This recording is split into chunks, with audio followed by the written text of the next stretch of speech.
Είμαι η Έλσα, είμαι μαμά μιας κόρης στην εφηβεία 12 ετών, σύντροφος και είμαι και επαγγελματίας στον χώρο του digital και της επικοινωνίας τα τελευταία αρκετά χρόνια. Το μεγαλύτερο δώρο που μου δόθηκε στη ζωή, μετά την κόρη μου εννοείται, που δεν υπάρχει μέτρο γι' αυτό, είναι ότι έχω την τύχη να συνεχίσω να τη βλέπω να μεγαλώνει γιατί είμαι επιζών καρκίνου. Η διάγνωση του καρκίνου στο μαστό ήρθε πριν από 1 χρόνο, το Μάρτιο του 2019. Εμένα μου ανακοινώθηκε η διάγνωσή μου μέσω τηλεφώνου, την ώρα που ήμουν στην εργασία μου. Με πήρε ο γιατρός και μου είπε ότι Έλσα συμβαίνει αυτό. Ήταν σοκ.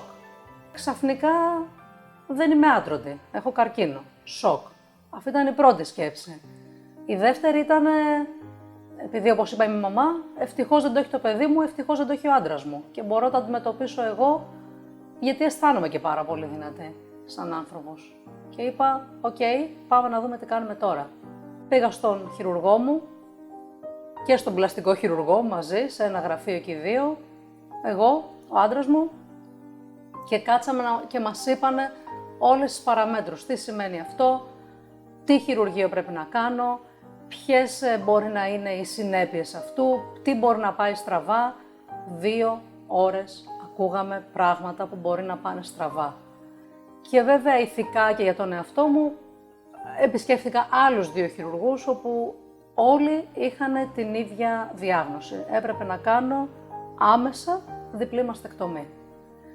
Επέλεξα τελικά το γιατρό που επέμενε πάρα πολύ στο να προχωρήσω στις βιοψίες και στις εξετάσεις, άρα τον είχα εμπιστευτεί έτσι κι αλλιώς και σαν άνθρωπο και έτσι αποφάσισα πάρα πολύ γρήγορα, δηλαδή από την ημέρα που το έμαθα, μέσα σε 10 μέρες αποφάσισα να μπω και να κάνω το πρώτο μου χειρουργείο. Η πιο δύσκολη στιγμή μου ήταν όταν έμπαινα στο χειρουργείο. Η πιο δύσκολη στιγμή ένιωσα φόβο, μοναξιά, τους είχα δίπλα μου όλους, αλλά ήμουνα μόνη μου. Και θυμάμαι πάρα πολύ έντονα, δεν ξέρω ποια είναι, θα ήθελα να της πω πάρα πολύ ευχαριστώ όμως για εκείνη τη στιγμή, μία νοσοκόμα μέσα στο χειρουργείο, την ώρα που εγώ έκλαιγα και με ναρκώνανε, και ήρθε και με φίλησε στο κούτελο και μου είπε όλα καλά, πρέπει να γίνει. Δεν υπήρχαν συμπτώματα για να μπω στη διαδικασία να ψάχνω και να πω ότι πρέπει να κάνω υπέρηχο μαστού ή να κάνω μαστογραφία ή όποιον άλλον έλεγχο σε σχέση με αυτό. Προληπτικά, καθαρά και διαισθητικά ήθελα να πάω να εξεταστώ. Προληπτικά, πάρα πολύ σημαντικό. Η διάγνωση με άλλαξε στην καθημερινότητα γιατί άρχισα ό,τι έκανα στη ζωή μου πλέον να περιστρέφεται γύρω από αυτό. Με έπαιρνε, δούλευα, εργάζομαι σε ένα digital agency, μια πάρα πολύ δύσκολη δουλειά με πολλές απαιτήσεις γιατί μιλάω συνεχώς με πελάτες. Μιλούσα μαζί τους και εγώ σκεφτόμουν στο πίσω μέρος του μυαλού μου συνεχώς τη λέξη καρκίνος. Καρκίνος, τι κάνω τώρα, ποιο είναι το επόμενο βήμα. Ο πολύ κλειστός πυρήνας της οικογένειάς μου, ο σύντροφός μου, η κόρη μου, η μητέρα μου, με περιβάλλουν από αγάπη, ήταν πολύ υποστηρικτικοί, σαφώς σοκαριστήκανε κι αυτοί, δεν το περίμενε κανείς. Ωστόσο,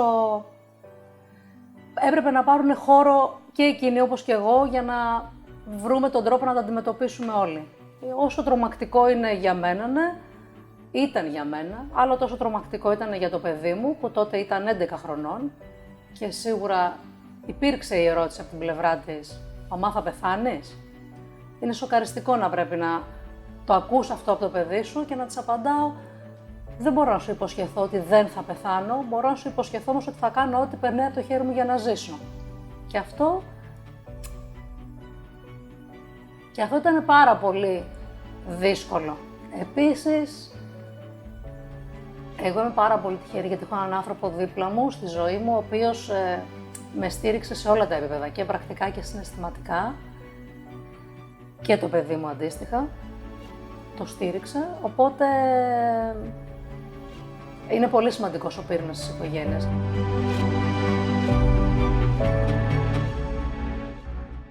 Αφού ολοκλήρωσα το πρώτο χειρουργείο και όλη τη διαδικασία που έπρεπε να γίνει μέχρι να φτάσω στο γραφείο της ογκολόγου μου, τότε Έμαθα για το Oncotype από την ογκολόγο μου, η οποία μου έδωσε διάφορες επιλογές και ποια είναι τα βήματα που πρέπει να ακολουθήσω για να δούμε και τι θεραπεία θα πρέπει να κάνω σε σχέση με τον καρκίνο μετά την διπλή μαστεκτομή, γιατί έχω κάνει άμφομαστεκτομή.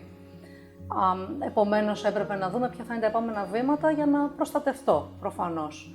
Και ήταν οι επιλογές Oncotype, εξέταση, για να δούμε ποια θεραπεία θα πρέπει να ακολουθηθεί και αν δεν θα έκανα, γιατί πάντα είναι στη δική μου, στην επιλογή του ασθενούς να δει αν θα το κάνει ή όχι, και αν όχι το Oncotype, θα έπρεπε οπωσδήποτε να κάνω χημειοθεραπείες, έναν κύκλο χημειοθεραπείων.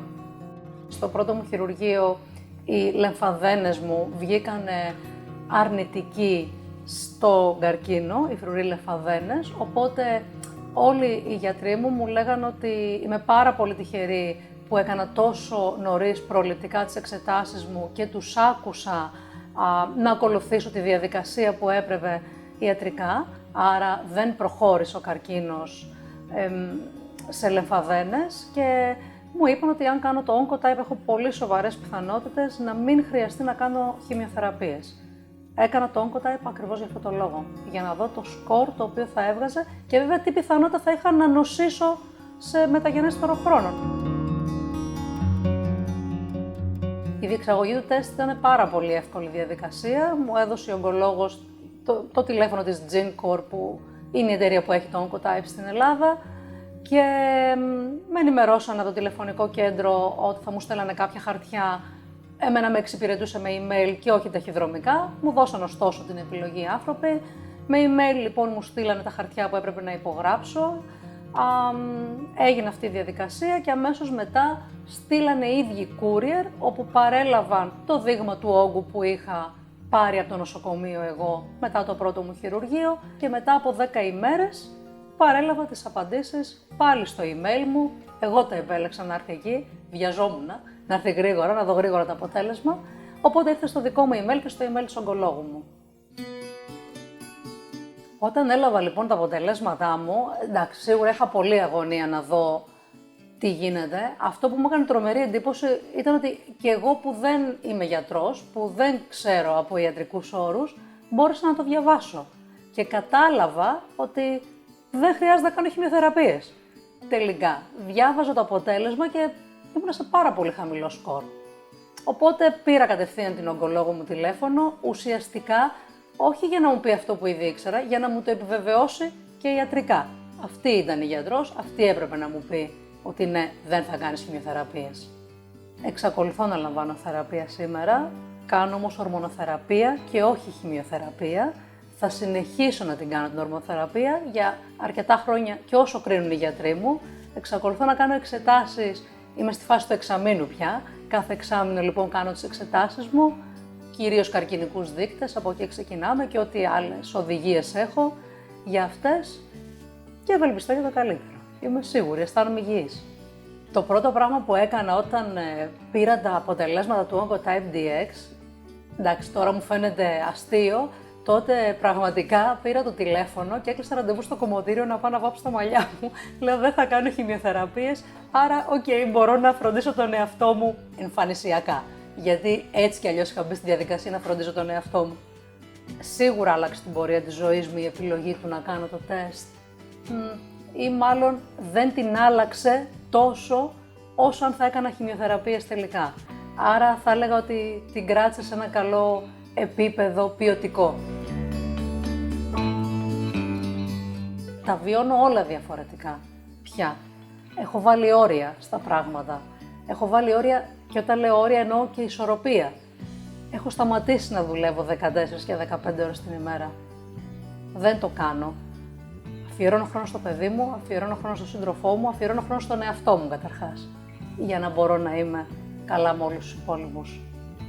Όταν μαθαίνεις ότι έχεις καρκίνο πέρα από το σοκ που περνάς στην αρχή και κάνεις όλα τα βήματα τα οποία πρέπει να κάνεις για να φτάσεις στο στάδιο της θεραπείας, όποια θεραπεία είναι κατάλληλη για τον καθένα, για το είδος του καρκίνου που έχει, για το πόσο έχει προχωρήσει, για το ό,τι το συμβουλεύει ο γιατρός του καθενός, αρχίζεις και μπαίνεις σε μια διαδικασία χωρίς να το καταλάβεις, πραγματικά συμβαίνει μέσα στην καθημερινότητά σου να αντιμετωπίζεις τελικά διαφορετικά τα πράγματα.